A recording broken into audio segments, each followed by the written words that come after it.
ఏందబ్బి అందరు బాగున్నారా? ముందు మీ అందరికీ నటరత్నాలు కార్యక్రమానికి స్వాగతం పలుకుతానా.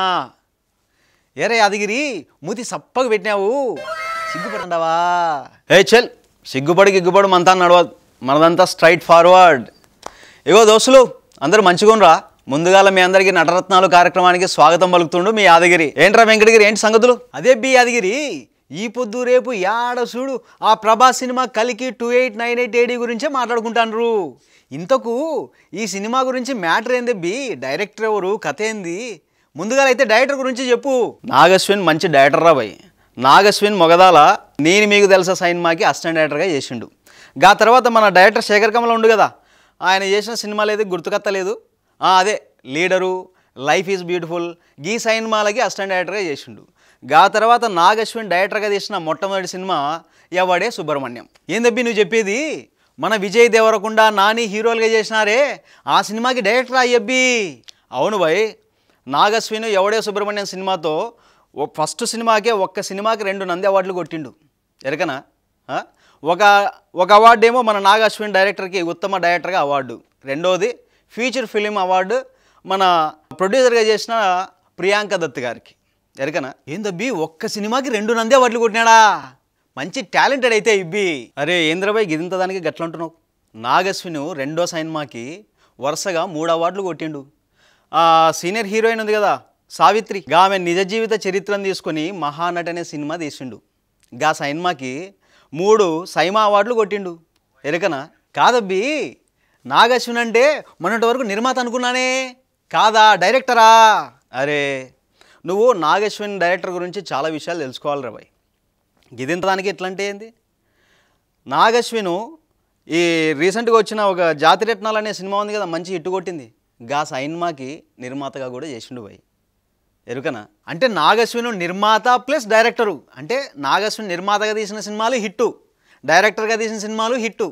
అంటే ఈ లెక్కన ప్రభాస్ అభిమానులకు ఈసారి నాగశ్విన్ గారు సంక్రాంతి పండగ, ఉగాది పండగ, దసరా పండగ అన్నీ కలిపి సినిమాతో ఇచ్చండా. అవు మళ్ళా గీ సినిమాతో అన్న ప్రభాసు ఇండియా మొత్తం ఒక్క ఊపు ఉపపోతుండు. సినిమా అసలు ఏ రేంజ్లో ఉంటుందో ఒక్కసారి ఈ ట్రైలర్ చూడు మళ్ళా. బాబ్బా ఏముంది బి యాదగిరి, ట్రైలర్ చూసా అంటే సినిమా ఎప్పుడెప్పుడు చూసామా అనిపించింది బి. ప్రభాస్ను చూసా అంటే హాలీవుడ్ సినిమా హీరోలు కూడా ఎందుకు పనికిరారేమో అనిపించింది. అవును బి, ఈ సినిమాలో ప్రభాస్ పక్కన యాక్ట్ చేస్తుంది హీరోయిన్ పేరేంది? జబర్దస్త్ హీరోయిన్ ఉంది భయ్ ఈ సినిమాలో. గా హీరోయిన్ పేరు దీపికా పదుకొనే. దీపికా 10 కొనిందే? దీపికా 10 కొనింది, 20 కొనింది, 30 కొనింది కాదు బి. ఆమె 10 కాకపోతే 100 కొంటది, నీకేలబ్బి. హీరోయిన్ పేరు చెప్పు. అగో రాములా గేందే గిట్ల ఓరుతున్నావు. ఇంకా హీరోయిన్ పేరే కదే, పేరే గట్లు ఉంటుంది మళ్ళా. ఓహో హీరోయిన్ పేరే గట్టుండదా? సరే ఏమనుకోవక్తి, సర్లే కానీ ఈ సినిమాలో ఒక్కతే హీరోయినా? అవును భయ్, ఈ సినిమాలో మరో జబర్దస్త్ హీరోయిన్ కూడా ఉంది. గా హీరోయిన్ పేరు దిశా పఠాన్. చూచానా బి, చాలాసేపు అయింది, ఎచ్చలు పడుతున్నావు మనిషివి. హీరోయిన్ పేరు చెప్పమంటే దిశాను పట్టాను, రంభను పట్టాను, మేనకను పట్టాను. ఇవే కొంచెం తగ్గించుకొని హీరోయిన్ పేరు చెప్పు బి. అగో మళ్ళా అట్లే ఊరుతుండు. కాదు వెంకటగిరి భయ్, గా హీరోయిన్ పేరు దిశా పఠాన్ పేరే గట్లుంది మళ్ళా. అవునా బి, హీరోయిన్ పేరే అట్టుందా? ఏమనుకోవక్తి. సరే కానీ ఈ సినిమాలో ఇంకా ఎవరెవరు యాక్ట్ చేస్తున్నారు? ఈ సినిమాలో పెద్ద స్టార్లు యాక్ట్ చేసిండ్రు వెంకటగిరి భయ్. ఆల్రెడీ మన ట్రైలర్లో చూసినట్లు మన ప్రభాస్తో పాటు అమితాబ్ బచ్చన్ గారు, కమల్ హాసన్ గారు అయితే డిఫరెంట్, అసలు మనం గుర్తుపట్టలేము, అసలు గెటప్పే డిఫరెంట్ ఉంటుంది, ఆ రేంజ్లో ఉంది. ఇంకా మనకు తెలియని క్యారెక్టర్లు దుల్కర్ సల్మాన్ గారు, అలాగే నాని, సీతారామన్ సినిమాలో హీరోయిను, ఇంకా కొంతమంది ఉన్నారు భయ్.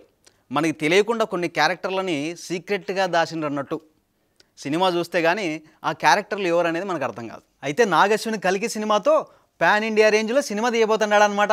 అరే వెంకటగిరి భయ్, ఈ కల్కి మూవీని ఇండియాలోనే కాదు విదేశాల్లో గిట్ట రిలీజ్ చేస్తుండ్రు.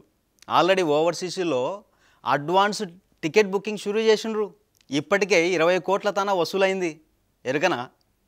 అంటే ఈ సినిమా పాన్ ఇండియా కాదు, పాన్ వరల్డ్ అన్నట్టు. నువ్వు చెప్పేది ఇంటంటే చాలా సంబరంగా ఉండదు బి యాదగిరి. మన చూస్తుంటే నాగశ్విని కూడా రాజమౌళి బాటలోనే పయనించన్నట్టు ఉంది. ఒక్క రాజమౌళితోనే మన సినిమా ఖ్యాతి దేశం హద్దులు దాటి ప్రపంచవ్యాప్తంగా ఈరోజు తెలుగు సినిమా అంటే ఏంటో సత్తా సాడుతుందబ్బి.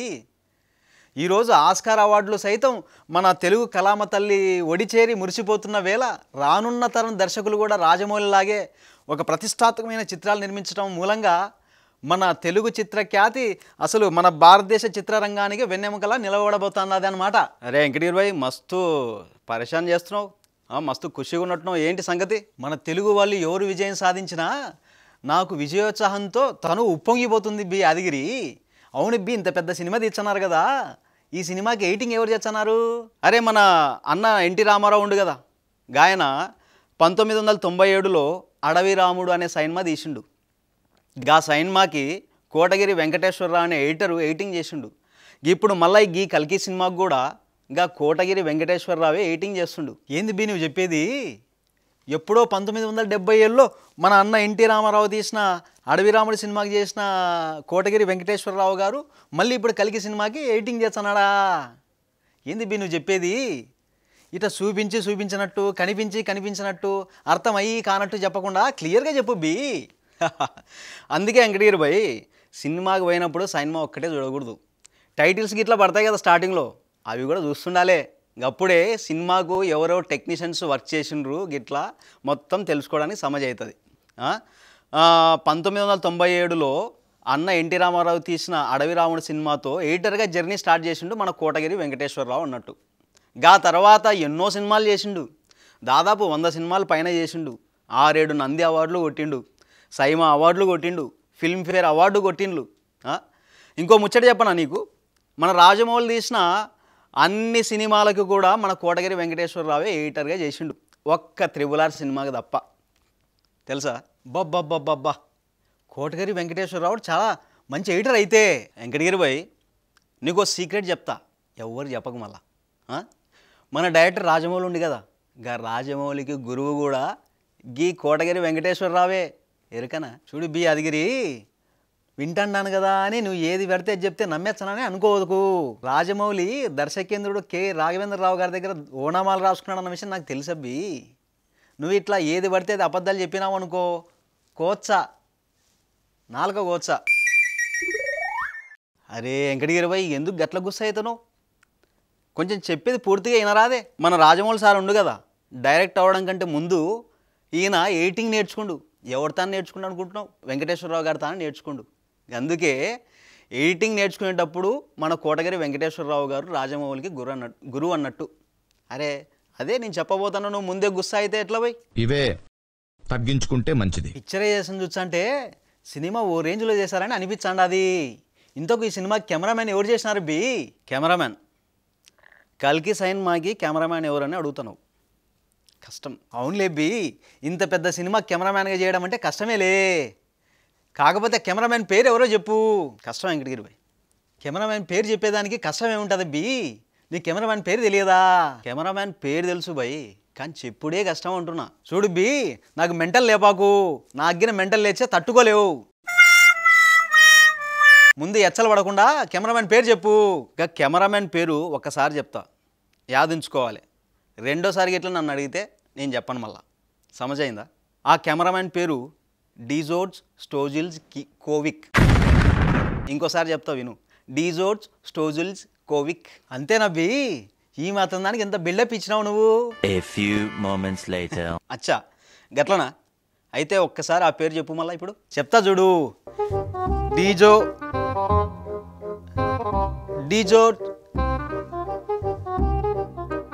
DJ Tillu square. ఎవరురా నువ్వు, ఇంత టాలెంటెడ్ ఉన్నావు? పేరు చెప్పినావు కానీ కాకపోతే సినిమా పేరు చెప్పినావు. మళ్ళీ ఒక్కసారి చెప్తా నీ కోసం, అడగకున్నా కానీ ఇనుకో, డీజోర్జ్ స్టోజిల్స్ కోవిక్. కాదు బి యాదగిరి, కెమెరామ్యాన్ పేరు ఏంటంటే ఏదో అమెరికా దేశం నుంచి దొలకొచ్చినట్టున్నారే. కెమెరామంది అమెరికానా? అట్లాంటిదే అనుకో. కాకపోతే అమెరికా దేశస్థుడు కాదు, ఐరోపా దేశాల్లో ఒకటి అయిన సెర్బియా దేశస్థుడు మన కల్కి కెమెరామ్యాన్ డీజోర్జ్ స్టోజిల్స్ కోవిక్. కాదు బి యాదగిరి, నువ్వేం అనుకోనంటే ఓ విషయం చెప్తా. అరే నేను వద్దంటే ఆగుతావా వెంకటగిరి భాయ్?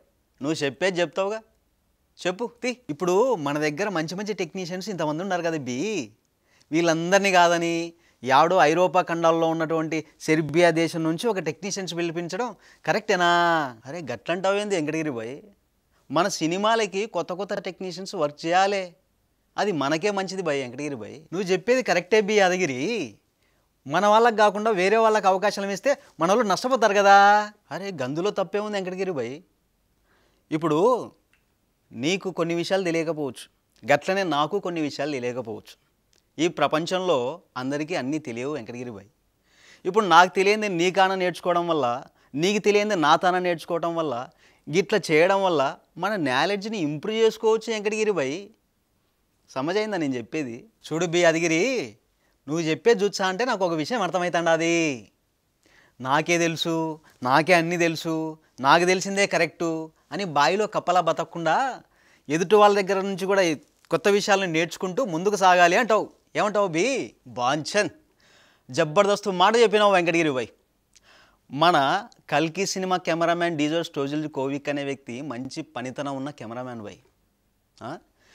ఈయన మంచి కెమెరామ్యానే కాదు, గే సీన్కి గెట్టా లైటింగ్ ఎఫెక్ట్ పెట్టాలి, సీన్ పండాలంటే లైటింగ్ ఎఫెక్ట్లు ఎట్టెట్లా కొత్త కొత్తగా చెయ్యాలి, ఇలాంటి విషయాల్లో బాగా పండిన వ్యక్తి అన్నట్టు. కాబట్టి ఇలాంటి వ్యక్తితో కలిసి మన తెలుగు టెక్నీషియన్స్ పనిచేయడం వల్ల కొత్త కొత్త విషయాలు నేర్చుకునే అవకాశం ఉంది వెంకటగిరి భాయ్. నువ్వు చెప్పేది నాకు పూర్తిగా అర్థమవుతానది బి యాదగిరి. మన టెక్నీషియన్స్ ఈ డీజోర్జ్ స్టోజిల్జ్ కోవిక్ అనే కెమెరామ్యాన్తో వర్క్ చేయడం వల్ల మన వాళ్ళు కూడా అతని దగ్గర నుంచి ఏదైనా కొత్త విషయాన్ని నేర్చుకోవడానికి అవకాశం ఉంటుంది అంటున్నావు. అంతే కదా బి యాదగిరి? మస్తు చెప్పినావు వెంకటగిరి భాయ్. కాబట్టి ఇట్లా ఇతర దేశాల నుంచి టెక్నీషియన్స్ వచ్చి మన సినిమాలకు పనిచేస్తున్నప్పుడు మన టెక్నీషియన్స్ వాళ్ళ దగ్గర నుంచి నాలెడ్జ్ని తీసుకోవాలి. అప్పుడే మన టెక్నీషియన్స్ కూడా కొత్త పంతాలో ముందుకెళ్తారన్నట్టు, మన తెలుగు సినిమా ఇంకా డెవలప్ అవుతుంది అన్నట్టు. బాగా చెప్పినా వెంకటగిరి భాయ్. సరే బి యాదగిరి, ఇంత పెద్ద సినిమా తెచ్చన్నారు కదా, ఈ సినిమాకి మ్యూజిక్ డైరెక్టర్ ఎవరు బి? ఈ సినిమాకి మ్యూజిక్ డైరెక్టరు సంతోష్ నారాయణన్.